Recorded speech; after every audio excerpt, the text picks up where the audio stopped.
L'histoire de ce portrait est vraiment particulière parce que c'est le premier que j'ai vraiment fait il y a 10 ans de ça, donc en 2012. J'étais en Équateur. Et c'est le premier que j'ai fait de ma vie où j'ai dessiné quelqu'un en fait que je connaissais absolument pas.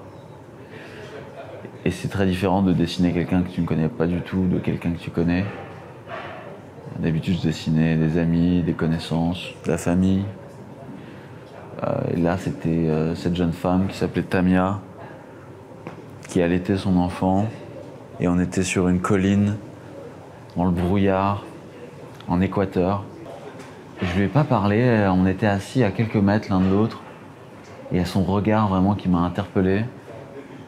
Un regard rempli comme ça de révolte, mélancolie, mais aussi vraiment un regard foudroyant. Et je l'ai regardée, elle m'a regardé, et je me suis mise à la dessiner.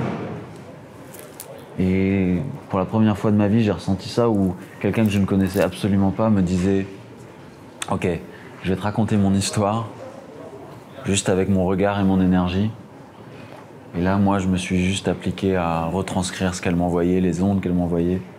Et j'ai eu un déclic à ce moment-là. Donc c'était il y a 10 ans de ça. Et j'ai compris que un projet qui allait s'appeler Carnet de visage, mais je ne savais pas encore qu'il allait s'appeler Carnet de visage, était en train de prendre forme. Et donc pour moi, c'est un portrait très symbolique car c'est l'étincelle qui a déclenché Carnet de visage.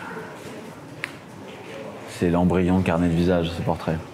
Et à cette époque, je les faisais même pas encore dans mes carnets, qui étaient en format A4. Je les faisais sur des toutes petites feuilles de voyage, comme ça, qui devaient faire, je sais pas, 15 cm de large.